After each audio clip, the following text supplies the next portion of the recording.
tu as déjà été un peu échaudé par cette histoire. Ouais, moi j'ai eu des soucis avec les réseaux sociaux. Bon, je me suis retrouvé un peu par hasard. J'ai fait une petite boulette sur un direct un jour et j'ai mal prononcé un mot, un nom sensible aux gens qui pratiquent les réseaux sociaux, les fameux geeks. Je ne sais pas si vous connaissez Jean-Claude les geeks. Je les connais bien, Jean-Claude les geeks. Vous êtes geek, vous, non?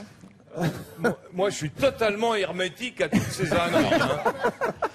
Et je me suis retrouvé donc subitement du jour au lendemain en tête des noms utilisés, des mots de recherche, des mots dont on parle sur les réseaux sociaux. C'est devenu une sorte de bouc émissaire. Ouais, enfin en tout cas un sujet de conversation. Bouc émissaire, je ne sais pas.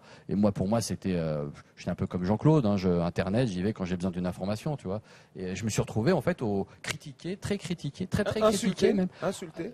À ce niveau-là, j'ai même reçu des menaces de mort parce que je m'étais trompé sur un mot. C'était le mot, c'était les jeux de réseau en ligne, les MMORPG. Je ne sais pas si vous connaissez Jean-Claude. Sa sœur. Voilà.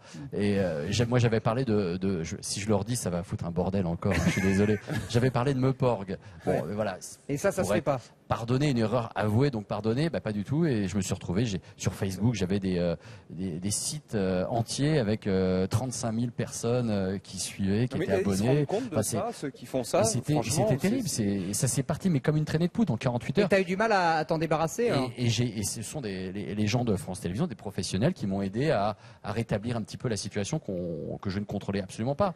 Moi, ça me semblait pas dramatique, personnellement, parce que j'étais pas sur les chemins polémiques. En revanche, c'était gênant parce que mon nom était traîné dans la boue, parce qu'on me faisait des menaces, parce qu'on m'insultait. C'est jamais très agréable, et surtout ça me paraissait pas fondé. Donc moi, tu vois, alors l'intérêt, c'est que je me suis dit, tiens, je vais apprendre. Je ne connaissais pas, je vais apprendre. Pour moi, Twitter, les réseaux sociaux, c'est un petit peu comme une voiture qu'on donne à tout le monde et les gens ne savent pas conduire. Tu as ceux qui découvrent, qui vont doucement et qui sont prudents et qui apprennent à conduire, et puis il y a ceux qui font n'importe quoi et c'est une voiture et c'est dangereux parce que les voitures, il y a des gens qui conduisent bien, il y a des gens qui conduisent mal. Donc moi, j'ai demandé à apprendre à conduire. Aujourd'hui, voilà, j'ai un compte Facebook, j'ai à peu près 4 ou 5 000 followers.